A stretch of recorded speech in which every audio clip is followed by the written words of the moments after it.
Welcome to MIT SSP Strategic Advice. I'm your host, Phil Haun, and I'm joined today with Chris Clary, who is also an alum of MIT and associate professor at the University at Albany in the SUNY system. Chris, welcome to Strategic Advice.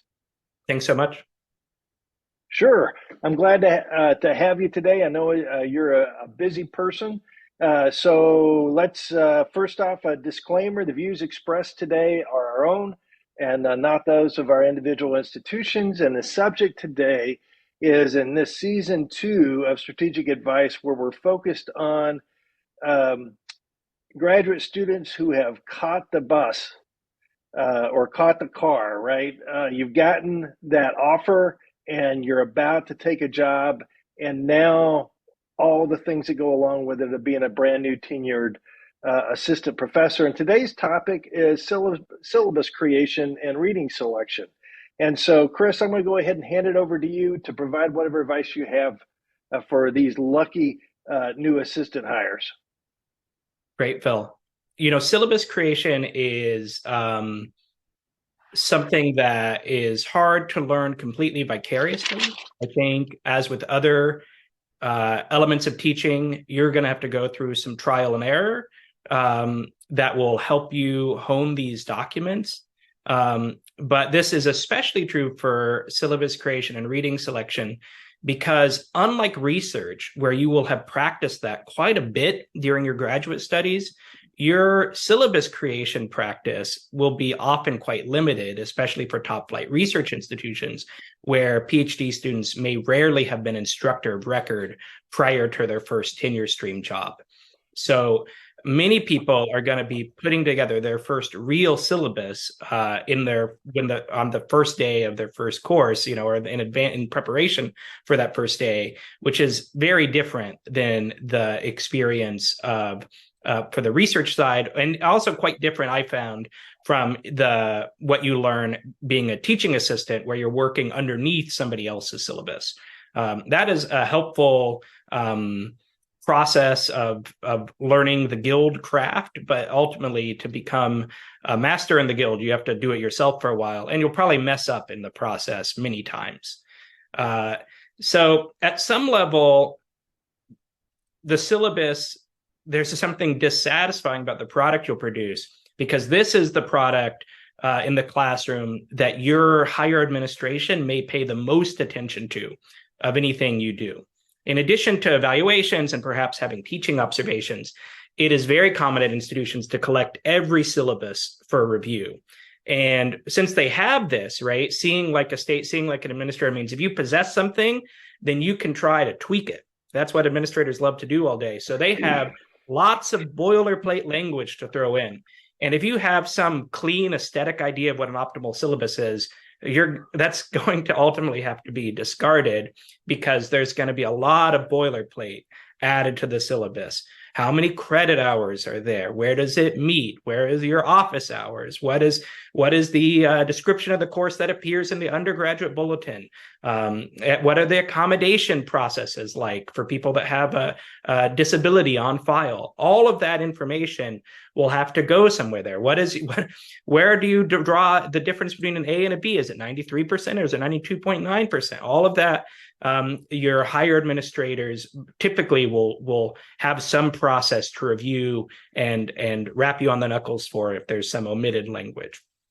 So one word of advice is just figure out what that template is and work within it, because they're going to make you go to that template eventually anyway, and you might as well start there before you go too deep into it.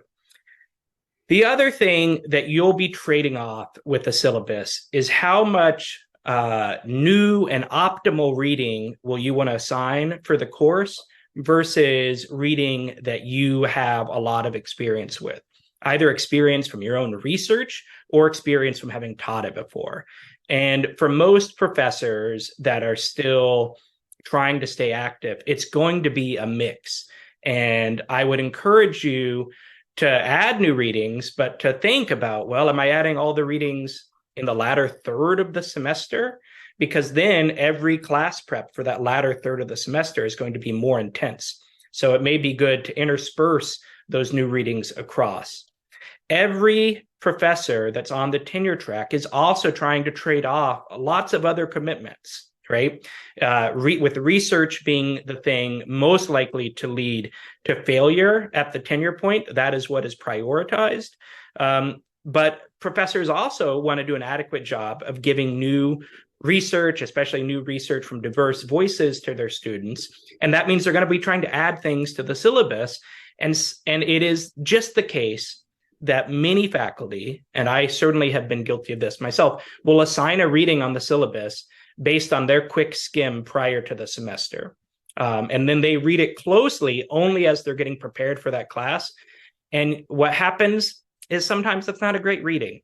And that's just the way it works. And you'll have to hold your students' hands through the suboptimal reading. You may even admit to them that it was something that you were trying new for the first time and you didn't think was great, but work through it as best you can. Ideally, you would read a piece closely before assigning it on the syllabus, certainly.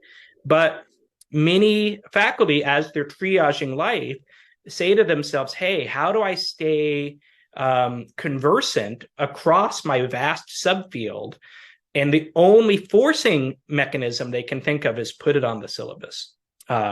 So I don't think that's a bad mechanism necessarily, but it does have this downside. And it is one that every junior faculty I've talked to has encountered as they built their syllabi up, especially in the initial years when they're still doing new preps.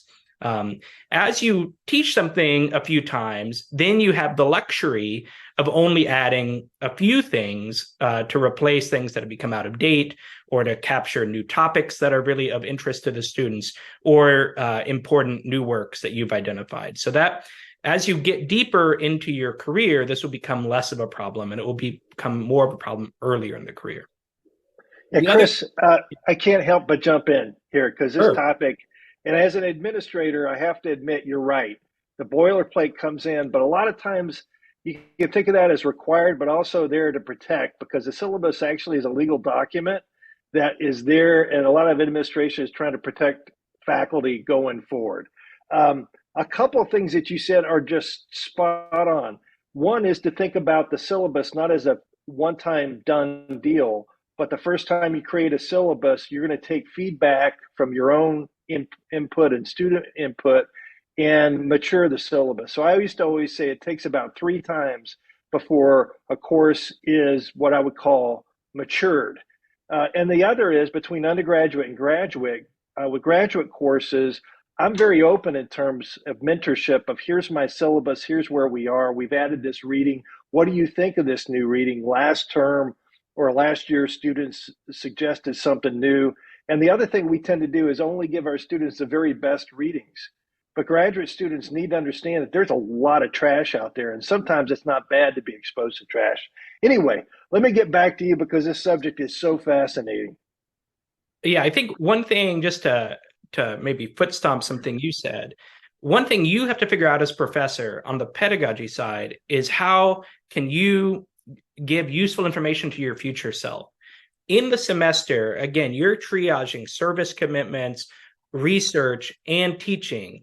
And one thing that's hard is, especially if you teach a course every, say, 2 years, which is a pretty common cycle in academia, for you to remember what worked and didn't work the next time you teach the course. So if you can find a way to leave future you some notes about what is working and not working, that is helpful. That could be an annotated version of the syllabus that you just mark up for 1 minute at the end of every class. And you say, hey, this worked really well, or this didn't work. Another thing students like and will help you on the evals is if you ask them mid-semester for some feedback about what's working or not working on the syllabus.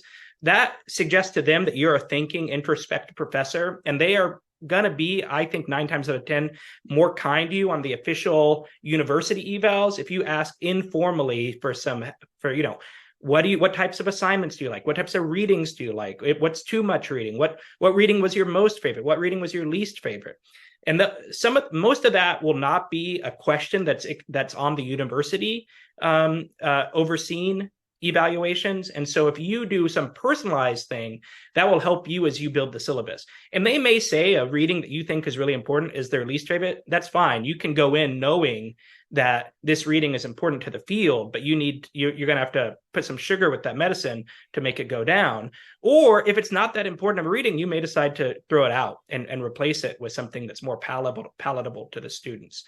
So that is part of what this process is.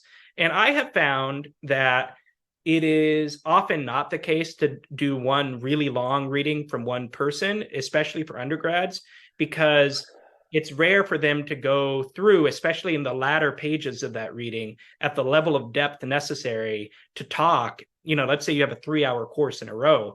That second to third hour could be really struggling if you just have one reading that you want to have them go in with incredible depth. That's going to be a high failure rate of keeping that discussion going. And if you have a more readings that a variety of people can figure out what they like, that's going to help you get through those, say, 3 hours of course time a week at a higher rate of success. Now, graduate students are a different situation, but even there, grad students are often going to like to have a potpourri approach rather than read one whole book and talk about chapter 6 of that book, where they may honestly have only skimmed it, and you, the instructor, in a position that you are the only one that have detailed knowledge about something, then your plan was to have a seminar style conversation. It's going to come unglued.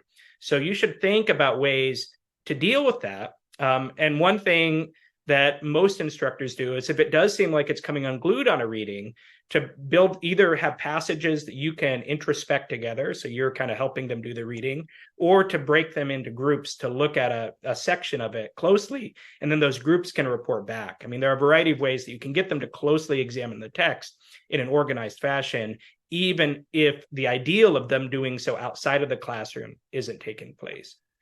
Okay, so I got enough time to ask what I think is an important follow-up question, which is how to gauge the quality and quantity of reading, because most faculty teach students that aren't necessarily, we tend to come from R1 institutions, and so may have some norms that we've had in the past that might not apply to your institution. So how do you go about weighing that, the quality and level and quantity of readings to assign? Yeah, this too is an area where trial and error is going to be your friend, and that means there's going to be some errors, especially in the earlier years.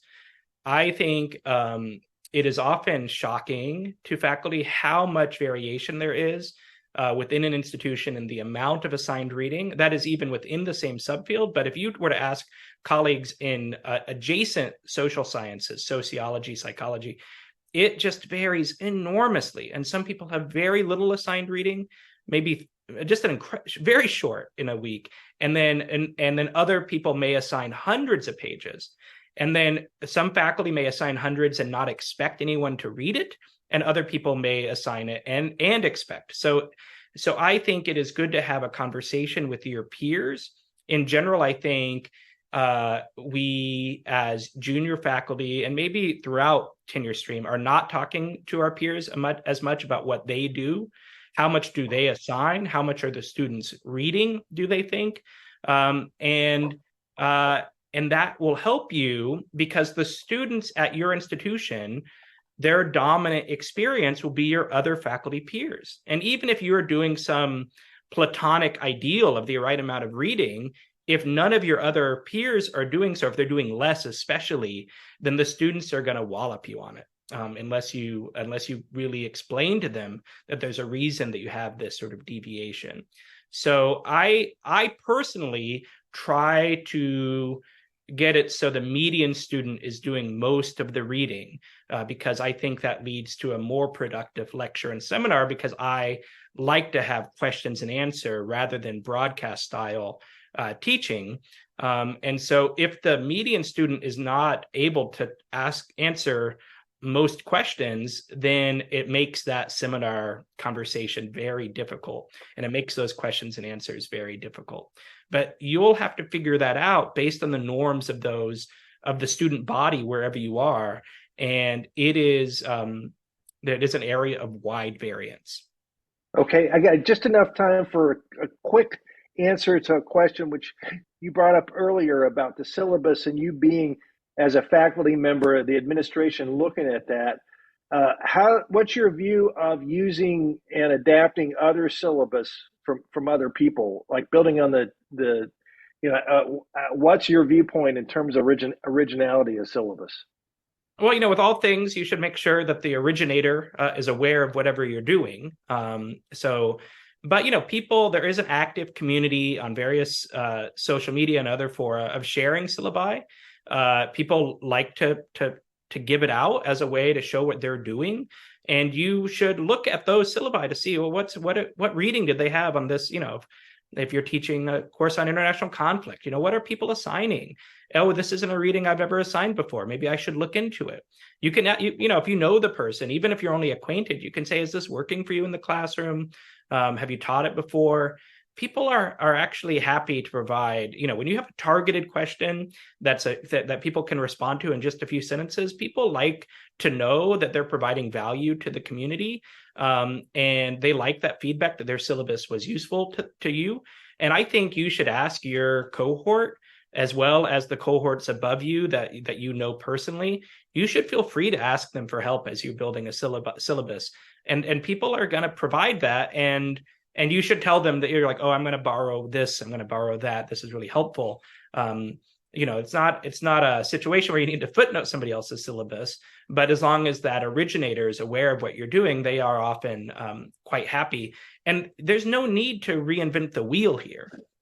This is a place where our goal is to get the students up to a certain level of understanding. And unlike the research, which needs to be fully original, here, part of what we're trying to do is to make sure everyone has a similar foundation that allows them to excel when they build their own careers or their own original research. Okay, well, great. Well, that's all the time we have today. Chris, excellent talking with you again. Very valuable information. And thanks for everybody else for joining Strategic Advice. Have a great day.